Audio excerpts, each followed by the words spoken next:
أعوذ بالله من الشيطان الرجيم. بسم الله الرحمن الرحيم. ألف لام ميم صاد كتاب أنزل إليك فلا يكن في صدرك حرج منه لتنذر به وذكرى للمؤمنين. اتبعوا ما أنزل إليكم من ربكم ولا تتبعوا من دونه أولياء قليلا ما تذكرون. وكم من قرية أهلكناها فجاءها بأسنا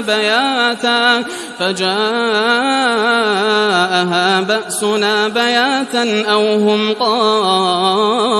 قائلون. فما كان دعواهم إذ جاءهم بأسنا إلا أن قالوا إنا كنا ظالمين. فلنسألن الذين أرسل إليهم ولنسألن المرسلين فلنقصن عليهم بعلم وما كنا غائبين. والوزن يومئذ الحق فمن ثقلت موازينه فأولئك هم المفلحون. ومن خفت موازينه فأولئك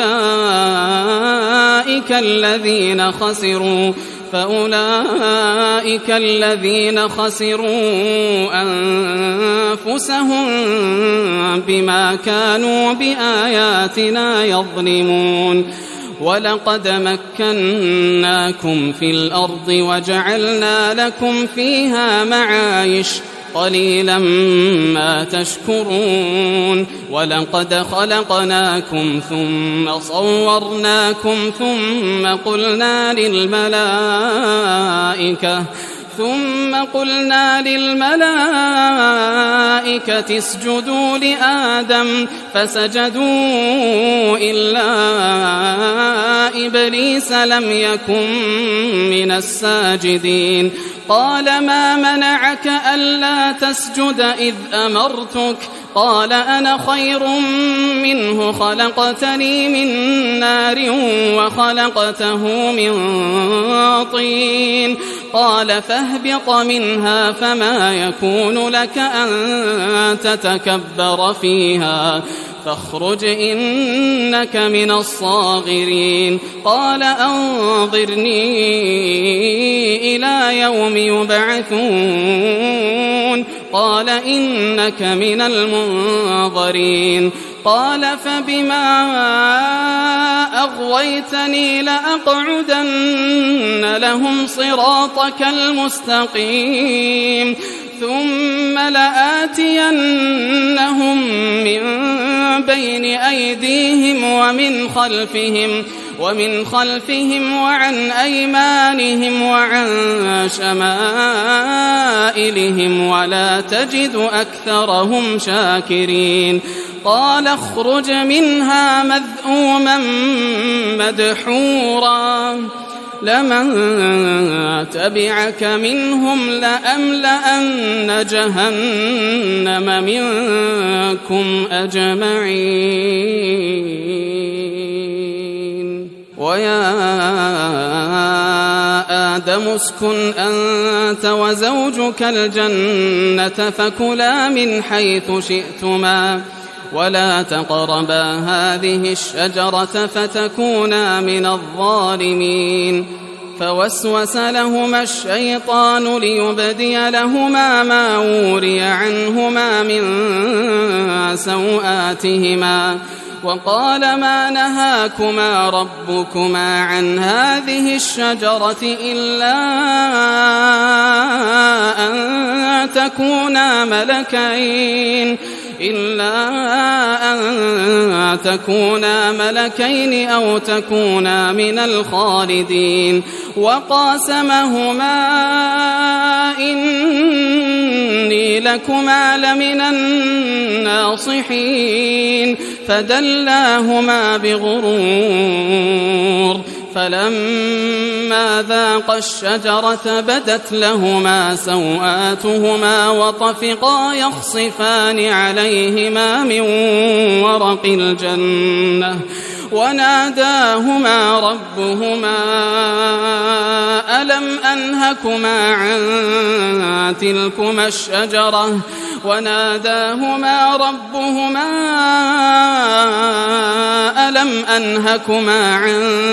تلكما الشجرة وأقل لكما إن الشيطان لكما عدو مبين قالا ربنا ظلمنا أنفسنا وإن لم تغفر لنا وترحمنا لنكونن من الخاسرين قال اهبطوا بعضكم لبعض عدو ولكم في الأرض مستقر ومتاع إلى حين قال فيها تحيون وفيها تموتون ومنها تخرجون يا بني آدم قد أنزلنا عليكم لباسا يواري سوآتكم وريشا ولباس التقوى ذلك خير ذلك من آيات الله لعلهم يذكرون يا بني آدم لا يفتننكم الشيطان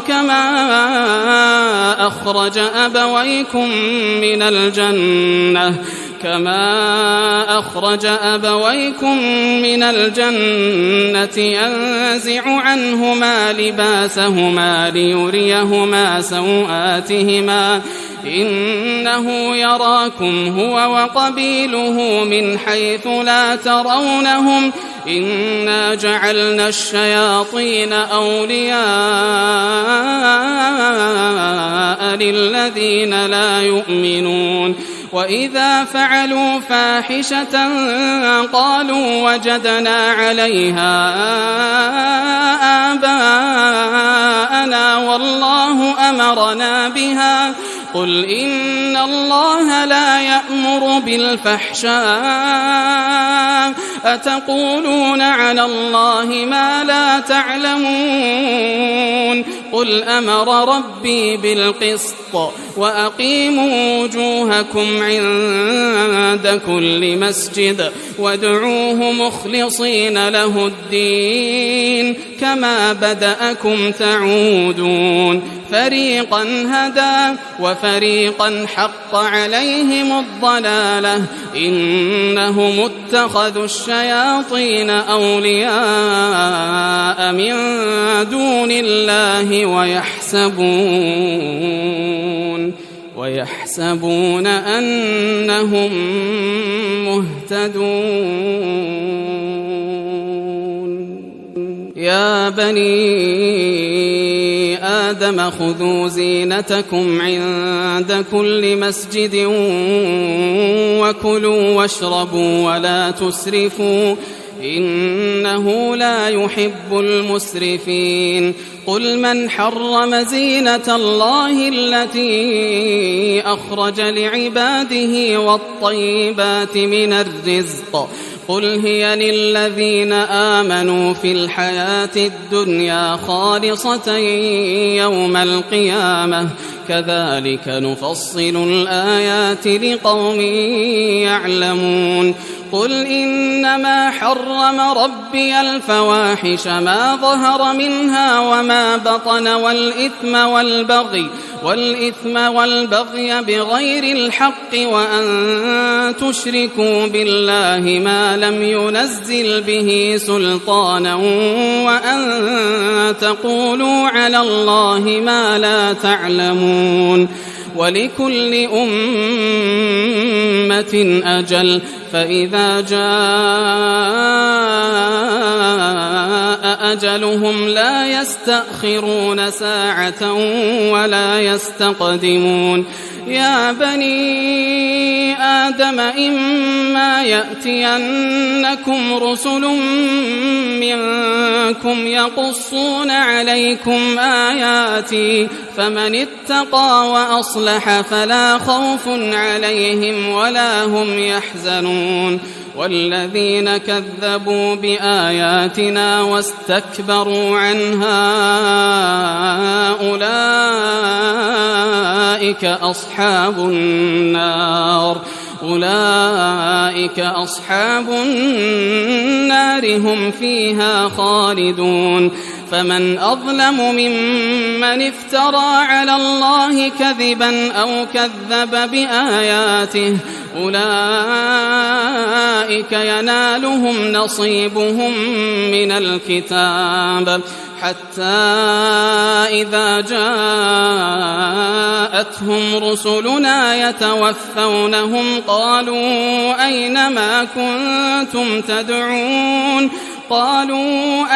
ما كنتم تدعون من دون الله قالوا ضلوا عنا وشهدوا على أنفسهم أنهم كانوا كافرين قال ادخلوا في قد خلت من قبلكم من الجن والإنس في النار كلما دخلت أمة لعنت أختها حتى إذا اداركوا فيها جميعا قالت أخراهم لأولاهم ربنا هؤلاء أضلونا فآتهم عذابا ضعفا من النار قال لكل ضعف ولكن لا تعلمون وقالت أولاهم لأخراهم فما كان لكم علينا من فضل فذوقوا العذاب بما كنتم تكسبون إن الذين كذبوا بآياتنا واستكبروا عنها لا تفتح لهم أبواب السماء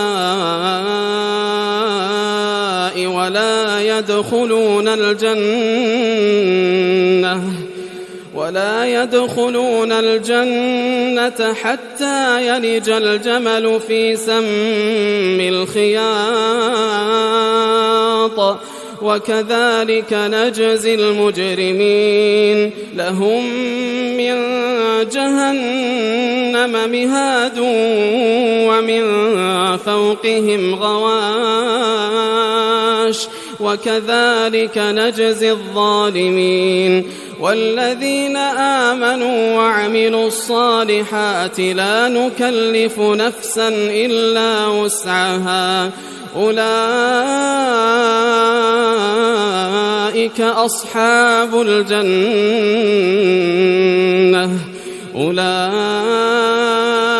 أصحاب الجنة هم فيها خالدون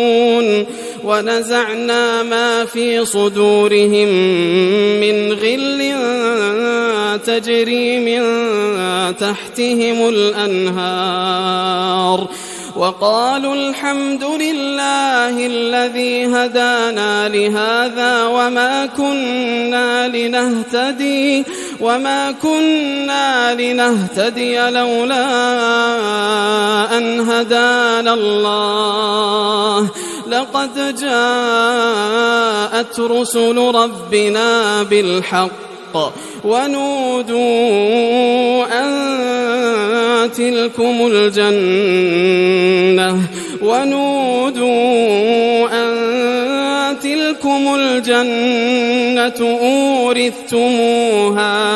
أورثتموها بما كنتم تعملون. ونادى أصحاب الجنة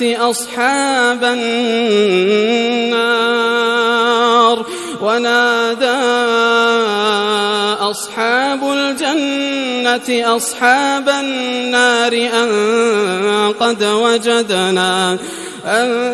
قد وجدنا ما وعدنا ربنا حقا فهل وجدتم ما وعد ربكم حقا؟ قالوا نعم. فأذن مؤذن بينهم اللعنة الله على الظالمين. الذين يصدون عن سبيل الله ويبغونها عوجا وهم بالآخرة كافرون. وبينهما حجاب. وعلى الأعراف رجال يعرفون كلا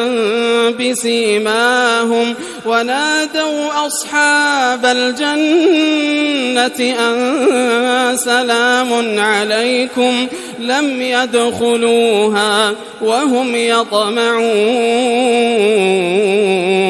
وإذا صرفت أبصارهم تلقاء أصحاب النار قالوا ربنا لا تجعلنا مع القوم الظالمين. ونادى أصحاب الأعراف رجالا يعرفونهم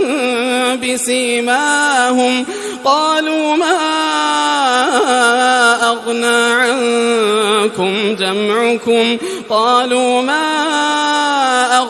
عنكم جمعكم وما كنتم تستكبرون. أهؤلاء الذين أقسمتم لا ينالهم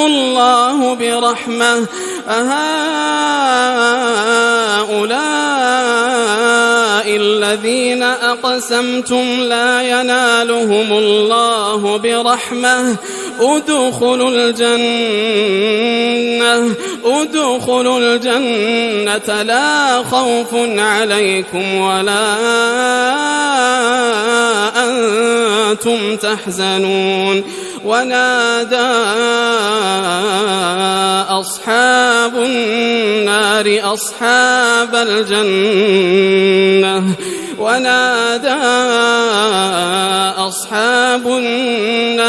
أصحاب الجنة أن أفيضوا علينا من الماء.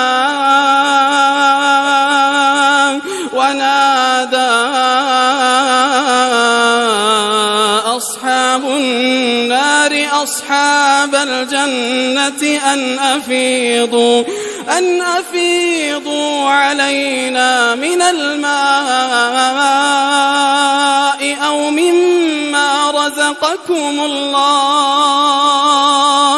قالوا إن الله حرمهما على الكافرين.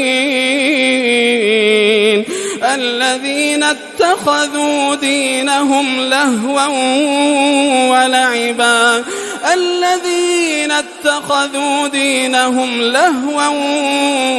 ولعبا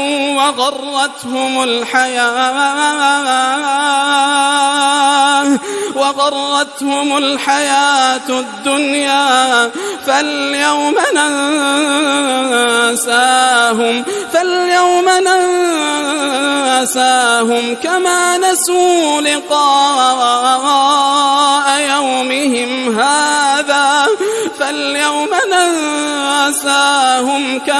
نسوا لقاء يومهم هذا كما كما نسوا لقاء يومهم هذا وما كانوا بآياتنا يجحدون ولقد جئناهم بكتاب فصلناه على علم هدى ورحمة لقوم يؤمنون هل ينظرون إلا تأويله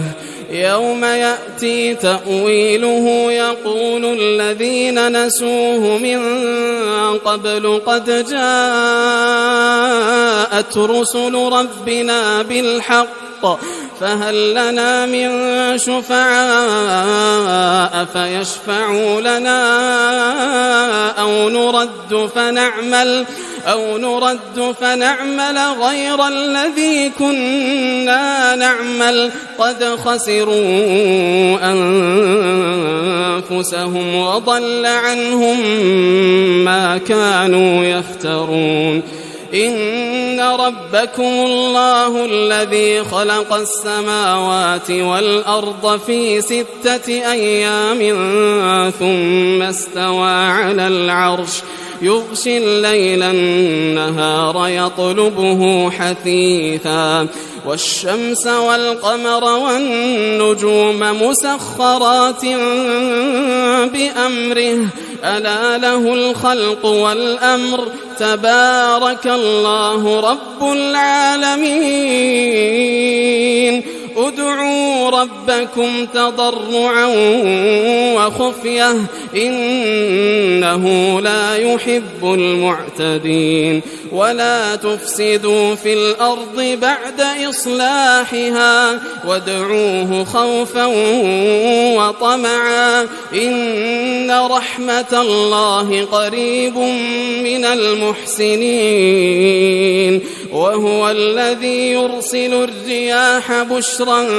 بين يدي رحمته حتى إذا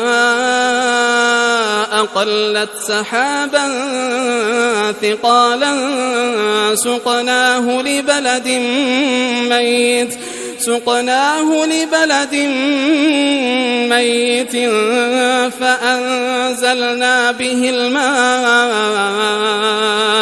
سقناه لبلد ميت فأنزلنا به الماء فأخرجنا به من كل الثمرات كذلك نخرج الموتى لعلكم تذكرون والبلد الطيب يخرج نباته بإذن ربه والذي خبث لا يخرج إلا نكدا كذلك نصرف الآيات لقوم يشكرون لقد أرسلنا نوحا إلى قومه فقال يا قوم اعبدوا الله ما لكم من إله غيره إني أخاف عليكم عذاب يوم عظيم قال الملأ من قومه إنا لنراك في ضلال مبين قال يا قوم ليس بي ضلالة ولكني رسول من رب العالمين أبلغكم رسالات ربي وأنصح لكم وأعلم من الله ما لا تعلمون أوعجبتم أن جاءكم ذكر من ربكم على رجل منكم لينذركم لينذركم ولتتقوا ولعلكم ترحمون فكذبوه فأنجيناه والذين معه في الفلك وأغرقنا الذين كذبوا بآياتنا إنهم كانوا قوما عمين وإلى عاد أخاهم هودا قال يا قوم اعبدوا الله ما لكم من إله غيره أفلا تتقون قال الملأ الذين كفروا من قومه إنا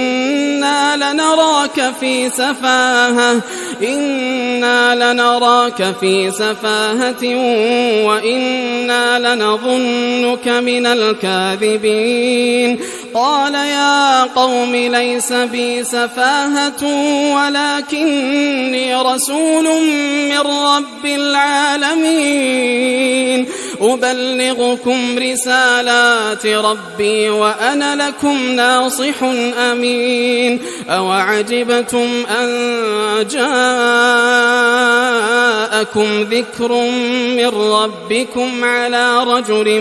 منكم لينذركم واذكروا إذ جعلكم خلفاء من بعد قوم نوح وزادكم في الخلق بسطة فاذكروا آلاء الله لعلكم تفلحون قالوا أجئتنا لنعبد الله وحده ونذر ما كان يعبد آباؤنا فأتنا بما تعدنا إن كنت من الصادقين قال قد وقع عليكم من ربكم رجس وغضب أتجادلونني في أسماء سميتموها أنتم وآباؤكم ما نزل الله بها من سلطان فانتظروا إني معكم من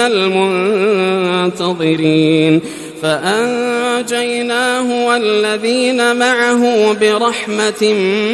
منا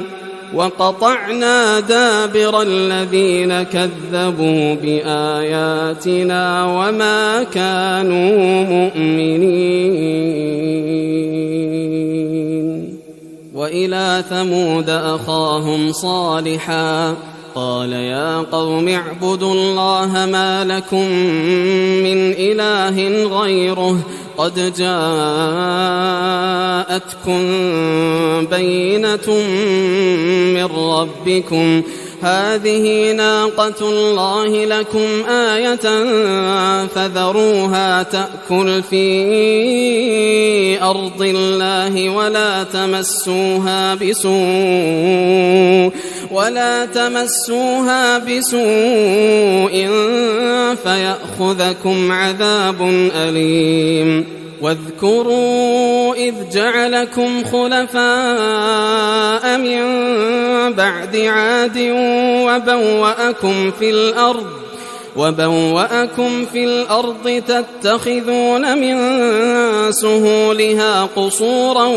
وتنحتون الجبال بيوتا فاذكروا آلاء الله ولا تعثوا في الأرض مفسدين قال الملأ الذين استكبروا من قومه للذين استضعفوا لمن آمن منهم أتعلمون أن صالحا مرسل من ربه قالوا إنا بما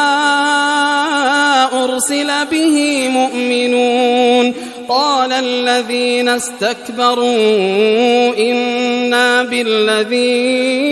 آمنتم به كافرون فعقروا الناقة وعتوا عن أمر ربهم وقالوا يا صالح ائتنا بما تعدنا إن كنت من المرسلين فأخذتهم الرجفة فأصبحوا في دارهم جاثمين فتولى عنهم وقال يا قوم لقد أبلغتكم رسالة ربي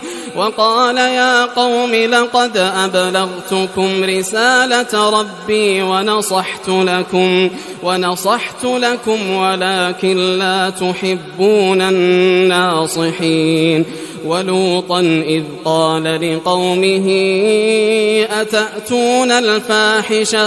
أتأتون الفاحشة ما سبقكم بها من أحد من العالمين إنكم لتأتون الرجال شهوة من دون النساء بل أنتم قوم مسرفون وما كان جواب قومه إلا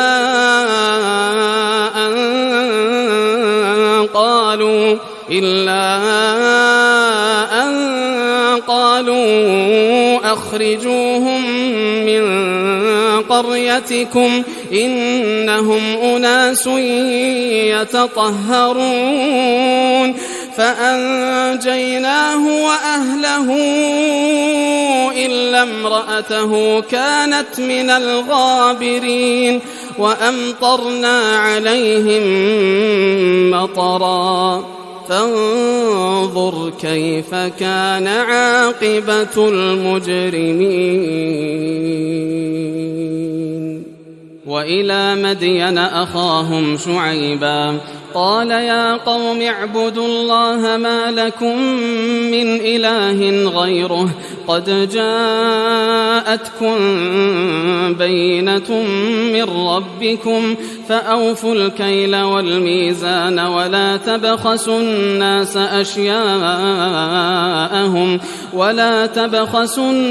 أشياءهم ولا تفسدوا في الأرض بعد إصلاحها ذلكم خير لكم إن كنتم مؤمنين ولا تقعدوا بكل صراط توعدون وتصدون عن سبيل الله من آمن به وتبغونها عوجا واذكروا إذ كنتم قليلا فكثركم وانظروا كيف كان عاقبة المفسدين وإن كان طائفة منكم آمنوا بالذي أرسلت به وطائفة لم يؤمنوا فاصبروا حتى يحكم الله بيننا وهو خير الحاكمين قال الملأ الذين استكبروا من قومه لنخرجنك يا شعيب والذين آمنوا معك من قريتنا أو لتعودن في ملتنا قال أولو كنا كارهين قد افترينا على الله كذبا إن عدنا في ملتكم بعد إذ نجانا الله منها وما يكون لنا أن نعود فيها إلا أن يشاء الله ربنا وسع ربنا كل شيء علما على الله توكلنا ربنا افتح بيننا وبين قومنا بالحق وأنت خير الفاتحين وقال الملأ الذين كفروا من قومه لئن اتبعتم شعيبا إنكم إذا لخاسرون فأخذتهم الرجفة فأصبحوا في دارهم جاثمين الذين كذبوا شعيبا كأن لم يغنوا فيها الذين كذبوا شعيبا كانوا هم الخاسرين فتولى عنهم وقال يا قوم لقد أبلغتكم رسالات ربي ونصحت لكم فكيف آسى على قوم كافرين وما أرسلنا في قرية من نبي إلا أخذنا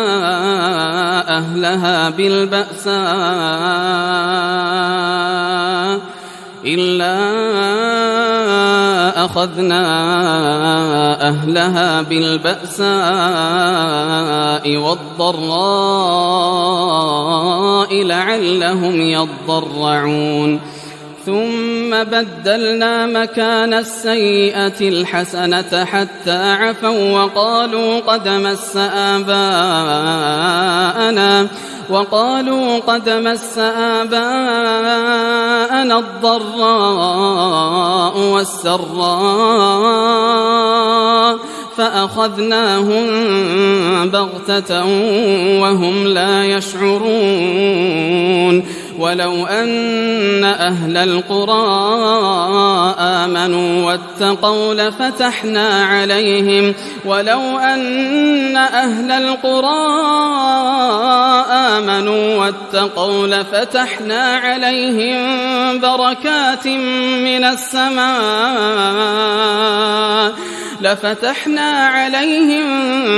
بركات من السماء والأرض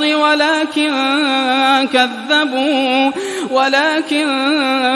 كذبوا فأخذناهم بما كانوا يكسبون أفأمن أهل القرى أن يأتيهم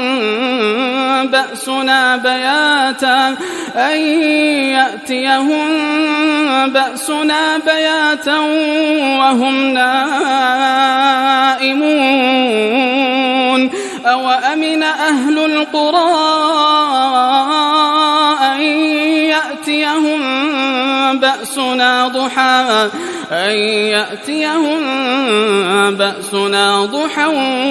وهم يلعبون أفأمنوا مكر الله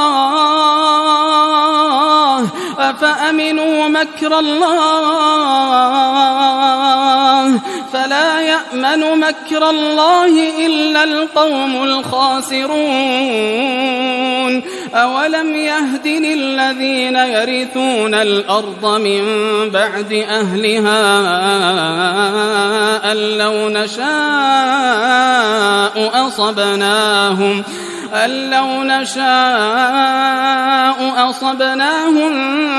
بذنوبهم ونطبع على قلوبهم فهم لا يسمعون تلك القرى نقص عليك من أنبائها ولقد جاءتهم رسلهم بالبينات فما كانوا ليؤمنوا بما كذبوا من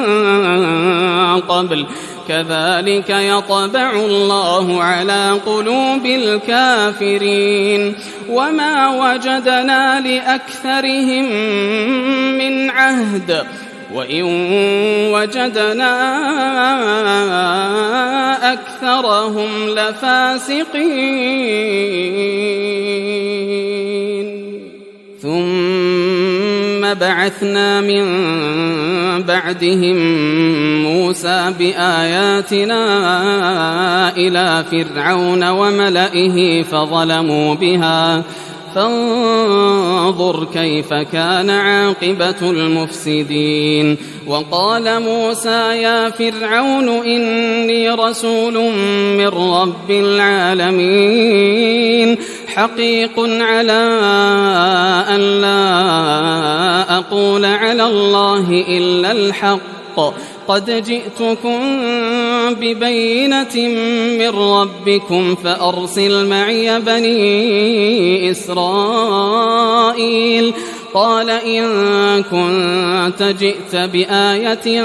فأت بها إن كنت من الصادقين فألقى عصاه فإذا هي ثعبان مبين ونزع يده فإذا هي بيضاء للناظرين قال الملأ من قوم فرعون إن هذا لساحر عليم يريد أن يخرجكم من أرضكم فماذا تأمرون قالوا أرجه وأخاه وأرسل في المدائن حاشرين يأتوك بكل ساحر عليم وجاء السحرة فرعون قالوا إن لنا لأجرا إن كنا نحن الغالبين قال نعم وإنكم لمن المقربين قالوا يا موسى إما أن تلقي وإما أن نكون نحن الملقين قال ألقوا فلما ألقوا سحروا أعين الناس واسترهبوهم وجاءوا بسحر عظيم وأوحينا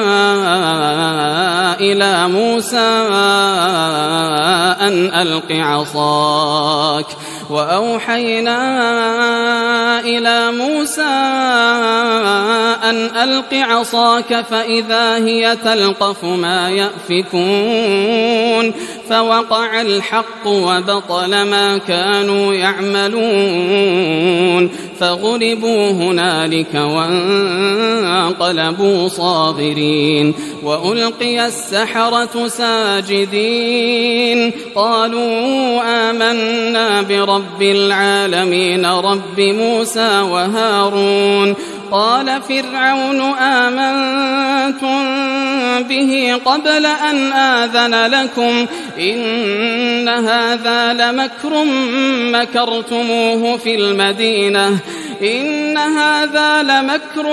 مكرتموه في المدينة لتخرجوا منها أهلها فسوف تعلمون لأقطعن أيديكم وأرجلكم من خلاف ثم لأصلبنكم أجمعين قالوا إنا إلى ربنا منقلبون وما تنقم منا إلا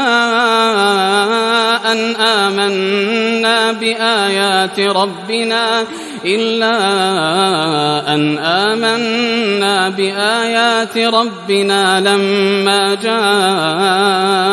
جاءتنا ربنا أفرغ علينا صبرا وتوفنا مسلمين. وقال الملأ من قوم فرعون أتذر موسى وقومه ليفسدوا في الأرض ويذرك وآلهتك قال سنقتل أبناءهم ونستحيي نساءهم وإنا فوقهم قاهرون. قال موسى لقومه استعينوا بالله واصبروا إن الأرض لله يورثها من يشاء من عباده والعاقبة للمتقين. قالوا أوذينا من قبل أن تأتينا ومن بعد ما جئتنا قال عسى ربكم أن يهلك عدوكم ويستخلفكم في الأرض فينظر كيف تعملون. ولقد أخذنا آل فرعون بالسنين ونقص من الثمرات لعلهم يذكرون. فإذا جاءتهم الحسنة قالوا لنا هذه وإن تصبهم سيئة يطيروا بموسى ومن معه ألا إنما طائرهم عند الله ولكن أكثرهم لا يعلمون. وقالوا مهما تأتنا به من آية لتسحرنا بها فما نحن لك بمؤمنين. فأرسلنا عليهم الطوفان والجراد والقمل والضفادع والدم آيات مفصلات فاستكبروا وكانوا قوما مجرمين. ولما وقع عليهم الرجز قالوا يا موسى ادع لنا ربك بما عهد عندك لئن كشفت عنا الرجز لنؤمنن لك ولنرسلن معك بني إسرائيل. فلما كشفنا عنهم الرجز إلى أجل هم بالغوه إذا هم ينكثون. فانتقمنا منهم فأغرقناهم في اليم بأنهم كذبوا بآياتنا وكانوا عنها غافلين. وأورثنا القوم الذين كانوا يستضعفون مشارق الأرض ومغاربها التي باركنا فيها وتمت كلمة ربك الحسنى على بني إسرائيل بما صبروا ودمرنا ما كان يصنع فرعون وقومه وما كانوا يعرشون. وجاوزنا ببني إسرائيل البحر فأتوا على قوم يعكفون على أصنام لهم قالوا يا موسى اجعل لنا إلها كما لهم آلهة قال إنكم قوم تجهلون إن هؤلاء متبر ما هم فيه وباطل ما كانوا يعملون. قال أغير الله أبغيكم إلها وهو فضلكم على العالمين. وإذ أنجيناكم من آل فرعون يسومونكم سوء العذاب يقتلون أبناءكم ويستحيون نساءكم وفي ذلكم بلاء من ربكم عظيم. وواعدنا موسى 30 ليلة وأتممناها ب10 فتم ميقات ربه 40 ليلة. وقال موسى لأخيه هارون اخلفني في قومي وأصلح ولا تتبع سبيل المفسدين. ولما جاء موسى لميقاتنا وكلمه ربه قال رب أرني أنظر إليك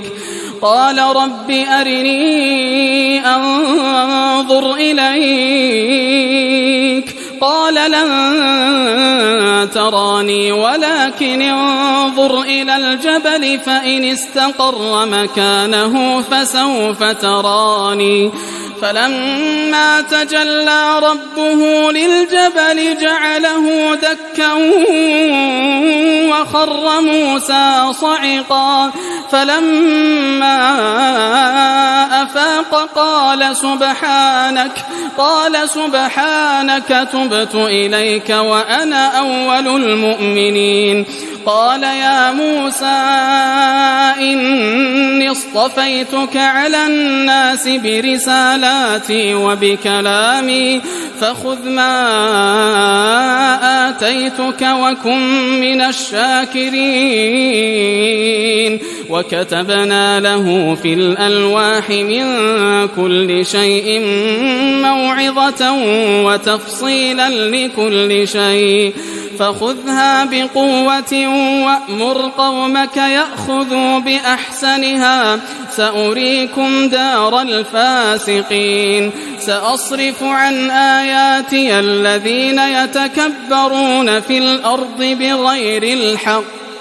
وإن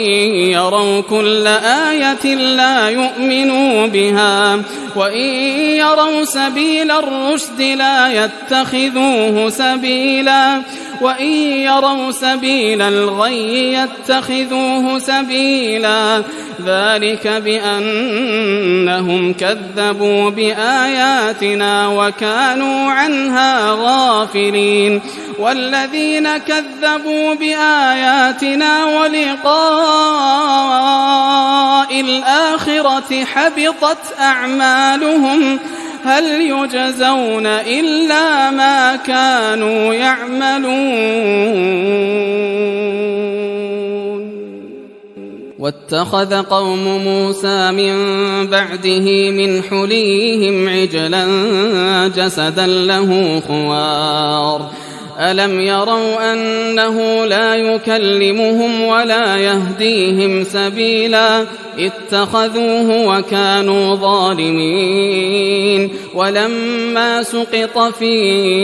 أيديهم ورأوا أنهم قد ضلوا قالوا لئن لم يرحمنا ربنا ويغفر لنا لنكونن من الخاسرين ولما رجع موسى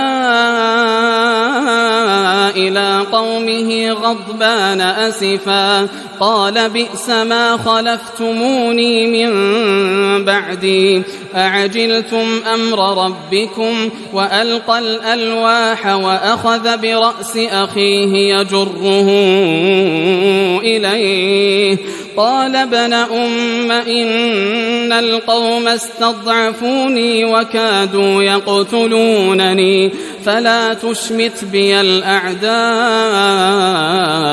ولا تجعلني مع القوم الظالمين قال رب اغفر لي ولأخي وأدخلنا في رحمتك وأنت أرحم الراحمين إن الذين اتخذوا العجل سينالهم غضب من ربهم وذلة في الحياة الدنيا وكذلك نجزي المفترين والذين عملوا السيئات ثم تابوا من بعدها وآمنوا إن ربك من بعدها لغفور إن ربك من بعدها لغفور رحيم ولما سكت عن موسى الغضب أخذ الألواح وفي نسختها هدى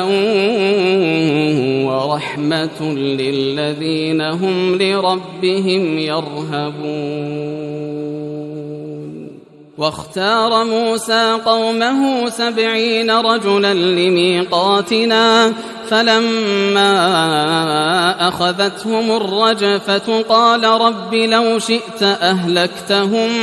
من قبل وإياي أتهلكنا بما فعل السفهاء منا إن هي إلا فتنتك تضل بها من تشاء وتهدي من تشاء أنت ولينا فاغفر لنا وارحمنا وأنت خير الغافرين واكتب لنا في هذه الدنيا حسنة وفي الآخرة إنا هدنا إليك قال عذابي أصيب به من أشاء ورحمتي وسعت كل شيء فسأكتبها للذين يتقون ويؤتون الزكاة والذين هم بآياتنا يؤمنون الذين يتبعون الرسول النبي الأمي الذي يجدونه مكتوبا عندهم في التوراة والإنجيل يأمرهم بالمعروف وينهاهم عن المنكر ويحل لهم الطيبات ويحرم عليهم الخبائث ويضع عنهم إصرهم والأغلال التي كانت عليهم فالذين آمنوا به وعزروه ونصروه واتبعوا النور الذي أنزل معه أولئك هم المفلحون قل يا أيها الناس إني رسول الله إليكم جميعا الذي له ملك السماوات والأرض لا إله إلا هو يحيي ويميت فآمنوا بالله ورسوله النبي الأمي الذي يؤمن بالله وكلماته واتبعوه لعلكم تهتدون ومن قوم موسى أمة يهدون بالحق وبه يعدلون وقطعناهم 12 أسباطا أمما وأوحينا إلى موسى إذ استسقاه قومه أن اضرب بعصاك الحجر فانبجست منه 12 عينا قد علم كل أناس مشربهم وظللنا عليهم الغمام وأنزلنا عليهم المن والسلوى كلوا من طيبات ما رزقناكم وما ظلمونا ولكن كانوا أنفسهم يظلمون وإذ قيل لهم اسكنوا هذه القرية وكلوا منها حيث شئتم وقولوا حطة وادخلوا الباب سجدا نغفر لكم خطيئاتكم سنزيد المحسنين فبدل الذين ظلموا منهم قولا غير الذي قيل لهم فأرسلنا عليهم رجزا من السماء بما كانوا يظلمون واسألهم عن القرية التي كانت حاضرة البحر إذ يعدون في السبت إذ تأتيهم حيتانهم يوم سبتهم شرعا ويوم لا يسبتون لا تأتيهم كذلك نبلوهم بما كانوا يفسقون وإذ قالت أمة منهم لم تعظون قوما الله مهلكهم أو معذبهم عذابا شديدا قالوا معذرة إلى ربكم ولعلهم يتقون فلما نسوا ما ذكروا به أنجينا الذين ينهون عن السوء وأخذنا الذين ظلموا بعذاب بئيس بما كانوا يفسقون فلما عتوا عما نهوا عنه قلنا لهم كونوا قردة خاسئين وإذ تأذن ربك ليبعثن عليهم إلى يوم القيامة من يسومهم سوء العذاب إن ربك لسريع العقاب وإنه لغفور رحيم وقطعناهم في الأرض أمما منهم الصالحون ومنهم دون ذلك وبلوناهم بالحسنات والسيئات لعلهم يرجعون فخلف من بعدهم خلف ورثوا الكتاب يأخذون عرض هذا الأدنى ويقولون سيغفر لنا وإن يأتهم عرض مثله يأخذوه ألم يؤخذ عليهم ميثاق الكتاب ألا يقولوا على الله إلا الحق ودرسوا ما فيه والدار الآخرة خير للذين يتقون أفلا تعقلون والذين يمسكون بالكتاب وأقاموا الصلاة إنا لا نضيع أجر المصلحين وإذ نتقنا الجبل فوقهم كأنه ظلة وظنوا أنه واقع بهم خذوا ما آتيناكم بقوة واذكروا ما فيه لعلكم تتقون وإذ أخذ ربك من بني آدم من ظهورهم ذريتهم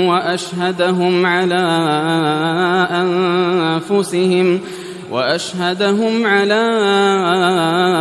أنفسهم ألست بربكم قالوا بلى شهدنا أن تقولوا يوم القيامة إنا كنا عن هذا غافلين أو تقولوا إنما أشرك آباؤنا من قبل وكنا ذرية من بعدهم أفتهلكنا بما فعل المبطلون وكذلك نفصل الآيات ولعلهم يرجعون واتل عليهم نبأ الذي آتيناه آياتنا فانسلخ منها فأتبعه الشيطان فكان من الغاوين ولو شئنا لرفعناه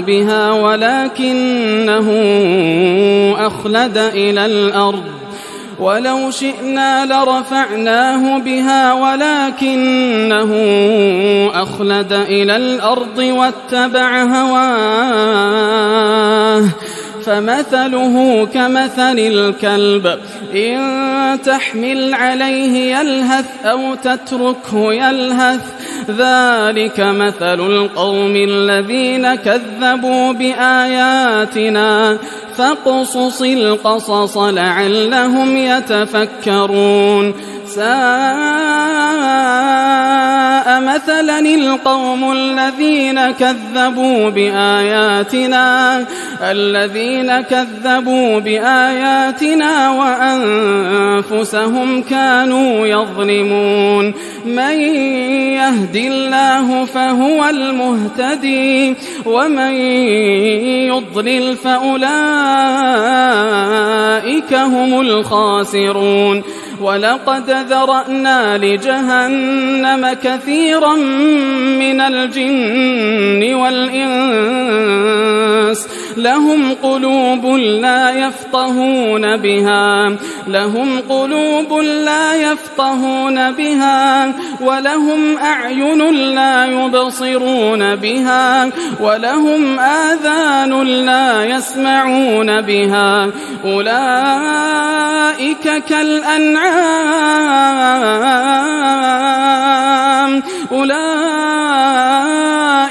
كالأنعام بل هم أضل أولئك هم الغافلون ولله الأسماء الحسنى فادعوه بها وذروا الذين يلحدون في أسمائه سيجزون ما كانوا يعملون وممن خلقنا أمة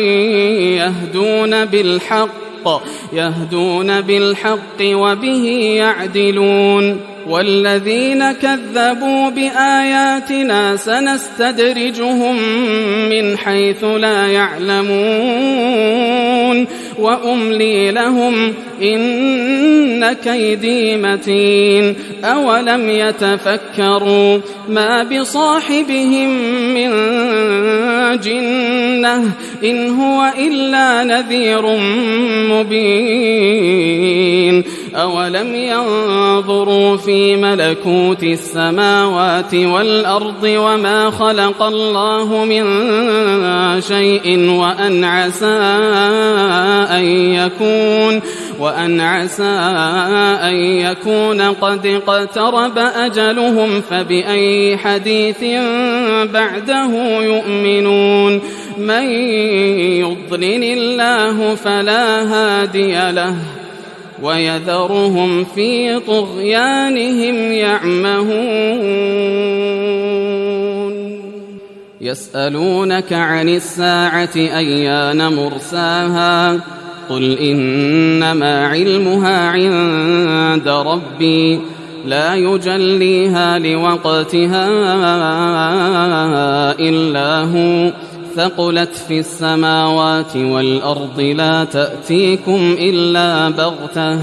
يسألونك كأنك حفي عنها قل إنما علمها عند الله ولكن أكثر الناس لا يعلمون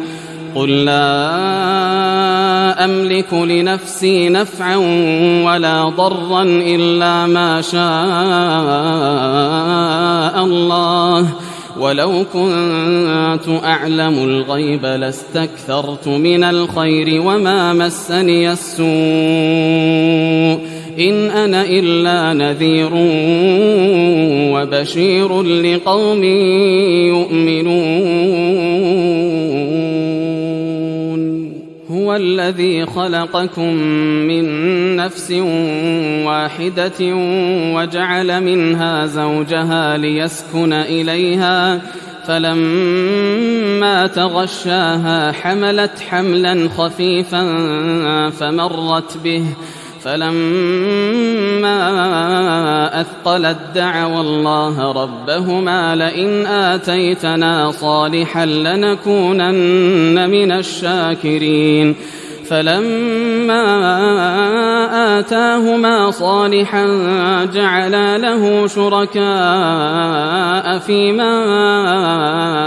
آتاهما فتعالى الله عما يشركون أيشركون ما لا يخلق شيئا وهم يخلقون ولا يستطيعون لهم نصرا ولا أنفسهم ينصرون وإن تدعوهم إلى الهدى لا يتبعوكم سواء عليكم أدعوتموهم أم أنتم صامتون إن الذين تدعون من دون الله عباد أمثالكم فادعوهم فليستجيبوا لكم إن كنتم صادقين ألهم أرجل يمشون بها أم لهم أيدي يبطشون بها أم لهم أعين يبصرون بها أم لهم آذان يسمعون بها قل ادعوا شركاءكم ثم كيدون فلا تنظرون إن وليي الله الذي نزل الكتاب وهو يتولى الصالحين والذين تدعون من دونه لا يستطيعون نصركم ولا أنفسهم ينصرون وإن تدعوهم إلى الهدى لا يسمعوا وتراهم ينظرون إليك وهم لا يبصرون خذ العفو وأمر بالعرف وأعرض عن الجاهلين وإما ينزغنك من الشيطان نزغ فاستعذ بالله إنه سميع عليم إن الذين اتقوا إذا مسهم طائف من الشيطان تذكروا فإذا هم مبصرون وإخوانهم يمدونهم في الغي ثم لا يقصرون وإذا لم تأتهم بآية قالوا لولا اجتبيتها قل إنما أتبع ما يوحى إلي من ربي هذا بصائر من ربكم وهدى ورحمة لقوم يؤمنون وإذا قرئ القرآن فاستمعوا له وأنصتوا لعلكم ترحمون واذكر ربك في نفسك تضرعا وخيفة ودون الجهر من القول بالغدو والآصال ولا تكن من الغافلين إن الذين عند ربك لا يستكبرون عن عبادته ويسبحونه وله يسجدون